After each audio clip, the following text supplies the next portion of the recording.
गुड़ी पाड़वा चैत्र प्रतिपदा पर हिंदू नववर्ष इस वर्ष भी हम प्रतिवर्ष की तरह भव्य मनाने का संकल्प लिए हुए हैं और आप हमारे साथ प्रतिवर्ष रहते हैं। 1 जनवरी को जो कि विदेशी पश्चिमी नववर्ष होता है वहाँ के लिए तो बड़ी धूमधाम की जाती है, लेकिन हिंदू नववर्ष कब है तो लोग अंग्रेजी डेट पूछते हैं। तो उनको बता दूं कि 30 मार्च इस बार हिंदुओं के लिए हिंदू नववर्ष है, जिसको वर्ष प्रतिपदा कहा जाता है। हम प्रतिवर्ष की तरह अभियान चलाते हैं कि माथे पर तिलक लगाइए, घर के ऊपर भगवा ध्वज लगाइए। भगवा ध्वज आपको आसपास कहीं पर भी मिल जाएगा, अगर नहीं मिलता है तो यहाँ स्क्रीन पर हम नंबर चला रहे हैं, इन नंबरों पर फोन कर सकते हैं। iSwadeshi.com पर जाकर आपको जितने झंडे चाहिए उतने आप ले सकते हैं और उन झंडों को अपने घर पर लगाइए, उसके साथ सेल्फी खींचिए, हमको भेजिए। और सुदर्शन पर हम प्रति हिंदू नववर्ष पूरे दिन भर फोटो चलाते हैं जिन्होंने अपने घर पर भगवा ध्वज लगाया और हिंदू नववर्ष मनाया। लगिए ये जरा कुछ जानकारी भी लीजिए। नमस्कार, मैं हूं सुरेश चौहान के और आप देख रहे हैं जन संवाद। आज सुदर्शन के इस भव्य मंच पर जो हिंदुस्तान का न्यूज चैनलों के स्टूडियो में सबसे बड़ा स्टूडियो है, जहां पर आपने इसके पहले भी जन संवाद, जन संसद ऐसे विभिन्न ऐतिहासिक कार्यक्रम किए हैं।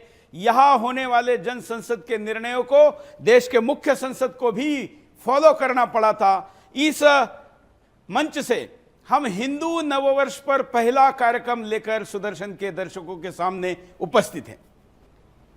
आज का यह कार्यक्रम हिंदू नववर्ष पर है और हिंदू नववर्ष क्यों, हमें प्रश्न नहीं है, लेकिन हिंदुस्तान के हिंदुस्तानी हिंदू ही जानते नहीं है कि हिंदू नववर्ष क्यों मनाना चाहिए। और इसलिए आज आपके सामने मेरे साथ जो जन संवाद के लोग हैं वो सभी मिलकर चर्चा करेंगे कि आखिर हमने हिंदू नववर्ष क्यों मनाना है, और उसके बाद हम चर्चा करेंगे कि ये कैसे मनाना है, क्यों और कैसे। ये सारे प्रश्नों का शायद ही विश्व में ऐसे कोई देश होंगे जिनको ये सब चर्चा 75 वर्ष बाद स्वतंत्रता की करनी पड़ रही हो, क्योंकि हमारे यहाँ पर विदेशी नैरेटिव ने हमारी सोचने की प्रक्रिया को गुलाम बनाए रखा।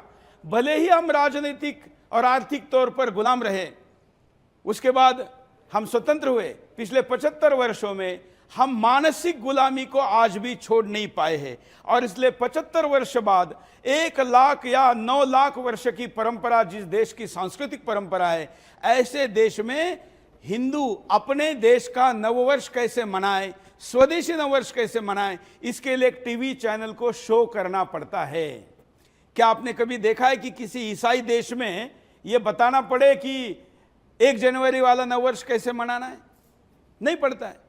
बल्कि हमारे यहाँ के लोग अगर 1 जनवरी बाद बताएंगे तो बहुत कुछ बता पाएंगे, लेकिन स्वधर्म, स्व संस्कृति, ये जब तक आपके अंदर नहीं है तब तक आप गुलाम है।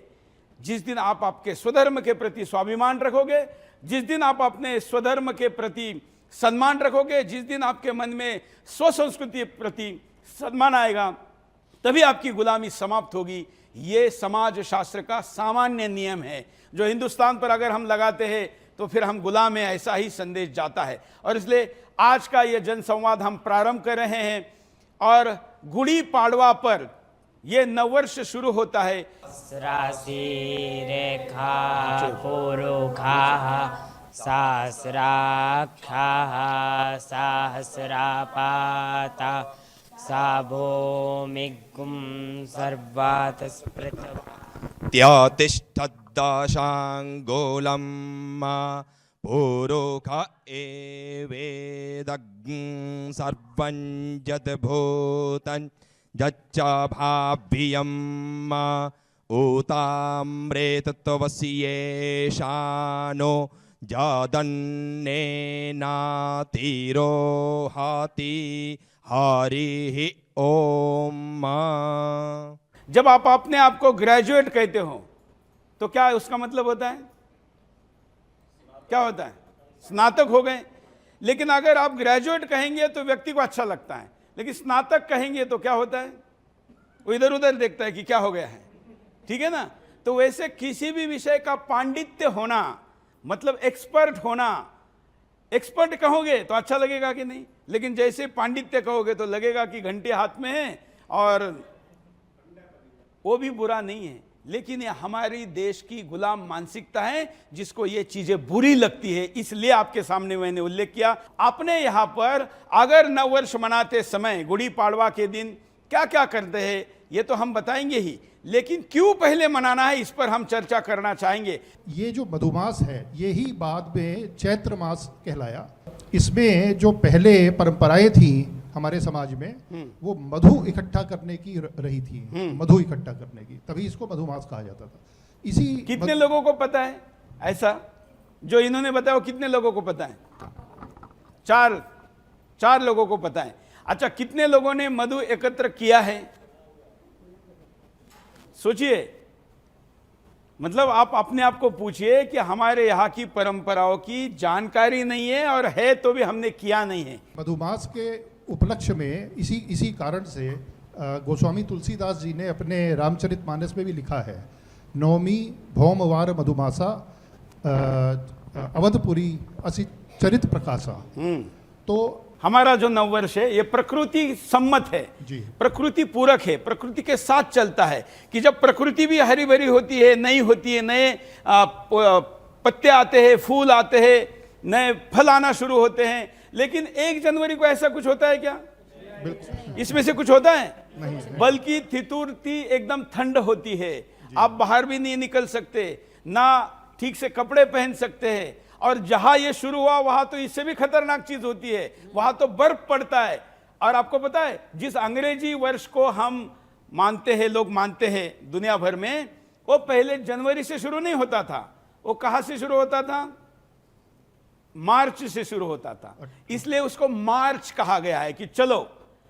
और उसे अगर हम काउंट करेंगे तो जो हमारा वो इंग्लिश में जिसको सितंबर कहते हैं वो सप्तम आता है, अक्टूबर अष्टम आता है और नवंबर 9वां महीना आता है। ये उसके साथ जुड़ता था। लेकिन हिंदू परंपराओं से अपने आप को दूर रखना है, सिमिलरिटी नहीं दिखानी है, क्योंकि नहीं तो हिंदू हमको निगल लेगा।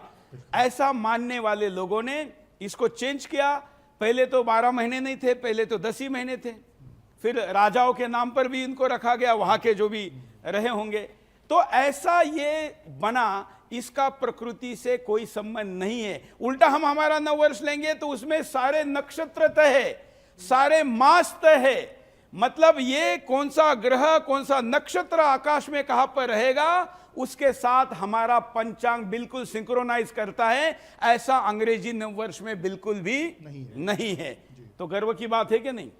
लेकिन हम हमारा पंचांग कहते ही अपने आप को कहेंगे कि अरे ये तो पंडित जी वाली बात हो गई, ठीक है ना, ब्राह्मण वाली बात हो गई। ये ब्राह्मण वाली बात नहीं, बल्कि ये विज्ञान वाली बात है। हमारा नववर्ष प्रकृति के साथ चलता है, ये उसका उदाहरण है। महाराष्ट्र में इसको गुड़ी पाड़वा बोलते हैं, घर के ऊपर गुड़ी लगाते हैं।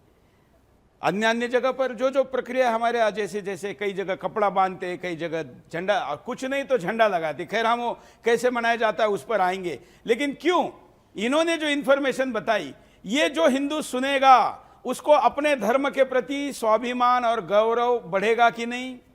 यही आज के कार्यक्रम का उद्देश्य है। सृष्टि के रचयिता ब्रह्मा जी ने सृष्टि की रचना इसी दिन से स्टार्ट की, आज ही के दिन। और यहीं से नया साल स्टार्ट होता है, चैत्र मास, और इसलिए हम लोग नववर्ष इसी से मनाते हैं। अब ये जो कह रहे हैं कि सृष्टि की रचना इसी दिन से की थी, ये चीज विज्ञान के कसौटी पर जब हम लगाते हैं तो सच कैसे लगती है कि नए प्रकृति का नया स्वरूप शुरू होता है। तो रिसाइकल कब शुरू होती है? जहां पहली बार वो शुरू हुआ होगा, बराबर ना? ऋतु का जो बदला होगा वो वहीं से शुरू होगा। इसीलिए ये साइंटिफिकली प्रूव होता है जो इन्होंने कहा है कि प्रकृति की, सृष्टि की जहां से रचना शुरू हुई उसको वसंत मास या हिंदू नववर्ष कहते हैं। आध्यात्मिक दृष्टिकोण से देखे तो 3.5 मुहूर्त में से एक मुहूर्त है। इस दिन अगर कोई काम करना है तो कोई मुहूर्त पूछने की जरूरत नहीं, अच्छा काम कर सकते। और इसलिए नए इस स्टेज का समारंभ भी सेट का हम इस दिन से ही करें। ये दिन बहुत ही शुभ है। हाँ, भगवान विष्णु ने मत्स्य अवतार लिया था, पृथ्वी का उद्धार किया था।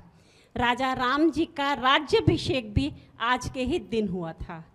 और सरदारों में होला मोहल्ला इसी दिन उत्सव मनाया जाता है। हिंदुओं को जागृत किया था उस जमाने के अंदर। हेड ग्रेवाल जी का तो इन्होंने बता ही दिया। आर्य समाज की स्थापना भी इसी दिन हुई थी। सबसे बड़ी बात क्या है कि पूरे भारत के अंदर अलग अलग तरीके से मनाया जाता है। आपने गुड़ी पर्व महाराष्ट्र के लिए बताया, तेलंगाना, कर्नाटका, आंध्रा में भी इसका नाम अलग है, पंजाब में बैसाखी है, और हैरानी की बात है पाकिस्तान बन गया लेकिन अभी भी वहाँ बैसाखी का पर्व बहुत धूमधाम से मनाया जाता है। फसलें पकती हैं, किसान का मन उछलता हुर्र करता हुआ वो नाचता है। इस दिन नदी देखिए पाकिस्तान के पास अपना कुछ है क्या? कुछ भी नहीं है, सब यहीं से लेके गए हैं।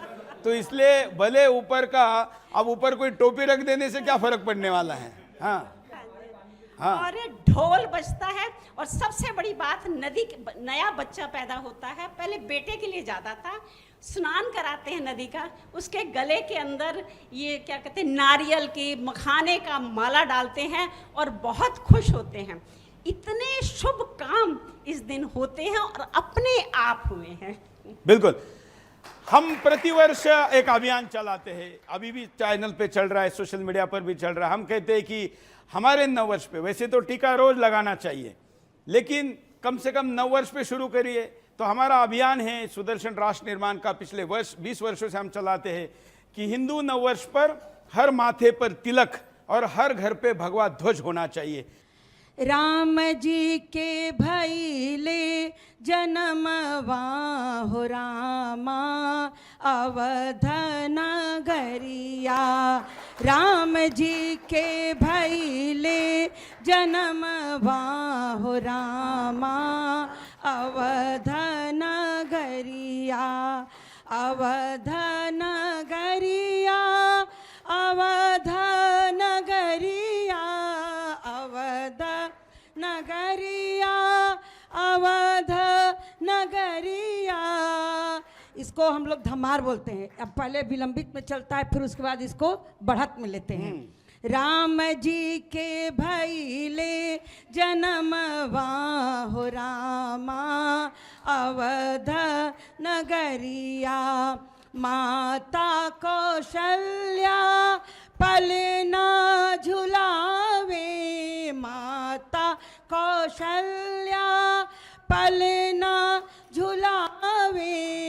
अरे नाचला सारी नगरिया हो रामा, नाचला सारी नगरिया हो रामा अवध नगरिया।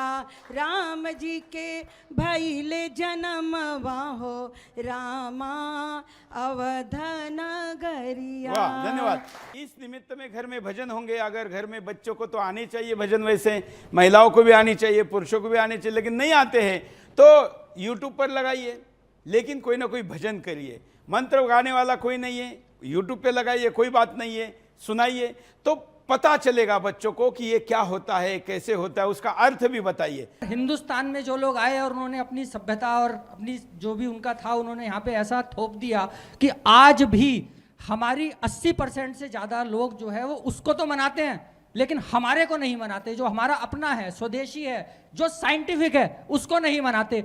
मुझे याद है करीब दशकों पहले, 1 दशक पहले ही हम किसी को अगर विश करते थे हिंदू नववर्ष तो वो हंसता था, मजाक बनाता था। लेकिन आज कम से कम आपकी वजह से, क्योंकि आप प्रखर राष्ट्रवादी हैं, उसकी वजह से आज कम से कम वो मजाक नहीं बनाते। और बहुत से लोग हैं जो उन्होंने कल से ही मैसेज भी करना शुरू कर दिया, शुभकामनाएं देनी शुरू कर दी। बिल्कुल, लेकिन व्यक्ति भी उस पंचांग के आधार पर बड़ी गणना को बता सकता है। ज्योतिषी लीजिए, एस्ट्रोलॉजी लीजिए, एस्ट्रोलॉजी में केवल बर्थ डेट, प्लेस और टाइम इतना अगर कोई बताता है तो उसके आधार पर गणना करके सब कुछ बताया जाता है। उस व्यक्ति की अतीत क्या है, वर्तमान क्या है, भविष्य क्या है, बीमारी क्या है, सब कुछ। जय श्री राम। सामान्य चीजें जिसके लिए बहुत ज़्यादा इसकी आवश्यकता नहीं है, तो गुड़ी पाड़वा के दिन कम से कम जल्दी उठिए। जल्दी उठने के बाद आजकल हिंदू बच्चों में भी एक बीमारी शुरू हो गई है, रोज नहाते नहीं है कुछ लोग। सच बता रहा हूँ, बड़ा बुरा लगता है। तो रोज नहाइए। हमारे यहाँ तो त्रिकाल संध्या की बात कही गई है, तो उस दिन नहाइए, उस दिन मतलब रोज नहाइए, नए कपड़े पहनिए, नए नहीं है तो पुरानों को धोकर अच्छे पहनिए, भगवान का दर्शन लीजिए, घर में देवघर होना चाहिए, माथे पे तिलक लगाइए। भगवा झंडा अगर आपके पास नहीं तो हमको संपर्क करिए, हम आपको झंडा पहुंचाएंगे। वैसे आसपास भी बनवाइए ताकि जो सिलाने वाला है उसको पता चले कि आज झंडा क्यों सिलाया जा रहा है, तो वो लगाइए। उसके साथ सारे घर वाले उस झंडे के पास खड़े हो जाइए और फोटो खींचिए, हमको भेजिए, कुछ मिष्टान्न करिए। कोई गरीब को आप जानते हैं, आप क्या काम करने वाला हो, पड़ोसी हो, तो उस अगर आसपास नहीं तो थोड़ा दूर जाकर भी क्यों ना हो, उसको भी मिष्टान्न दीजिए। नव वर्ष की शुभकामनाएं सबको दीजिए। आपने सोशल मीडिया के स्टेटस पर इस नव वर्ष की शुभकामनाओं के चित्र को, टेक्स्ट को लगाइए। अच्छे अच्छे वाक्य आपके पास उपलब्ध हो जाएंगे, उनको एक दूसरे को भेजिए ताकि पता चले कि इनके द्वारा जानकारी क्या दी जाती है। नॉनवेज मत खाइए, शराब मत पीजिए, क्योंकि ये दिन सात्विक है। iSwadeshi.com पर जाकर आप जब झंडा ऑर्डर करेंगे तो जल्दी करिए ताकि आपके घर में वो पहुंचना भी चाहिए, ताकि उस दिन 29 तारीख तक ही पहुंच जाए और आप अपने घर में लगा सके। और सुबह सुबह इसको भारतीय पोशाक में अपने देसी कपड़ों के साथ होस्ट करिए। और साथ साथ मैं कहूँगा कि जब भी आप झंडा ऑर्डर करें तो केवल एक ना करें, खुद के लिए भी करें, अपने पड़ोसी के लिए करें, अपने मित्रों के लिए करें। अंग्रेजी नववर्ष तो आप कई गिफ्ट देते हैं, लेकिन हिंदू नववर्ष पर अगर किसी को उपहार देना है तो भगवा ध्वज दीजिए ताकि उसके घर के ऊपर वो शान से लगा सके और मैं हिंदू हूं ये झंडे के द्वारा लोगों को बता सके। और इसलिए ज्यादा से ज्यादा भगवा ध्वज अपने घर के ऊपर लगाने के लिए ऑर्डर करिए। आज स्वदेशी ने विशेष व्यवस्था आपके लिए की हुई है। हालांकि आपके आसपास झंडा बनाने को पहली प्राथमिकता दीजिए, कहीं नहीं मिलता है तो आज स्वदेशी हम कह रहे हैं आपको आसपास में दुकानदारों में झंडा बेचने, स्टॉक रखने और साथ में जो झंडा सिलाते हैं ऐसे टेलर के पास, दर्जी के पास भी बड़ा स्टॉक होना चाहिए। उसको भी भगवा झंडा हर वर्ष बिकता है, लोग लेते हैं, ये पता होना चाहिए। इसलिए आपके आसपास में इसका पहला प्रयास करिए, लेकिन वहां से नहीं होता है तो फिर आज स्वदेशी से भी आप ले सकते हैं। मैं चाहूंगा कि मोहल्ला पूरा ऐसे झंडे लगाकर वीडियो बनाकर हमको भेजे और हम गर्व के साथ कहे कि हमारे अपील का प्रतिसाद देते हुए फलाने मोहल्ले के या कॉलोनी या सोसाइटी के लोगों ने हर घर पर भगवा झंडा लगाया है और हिंदू नववर्ष मनाया है।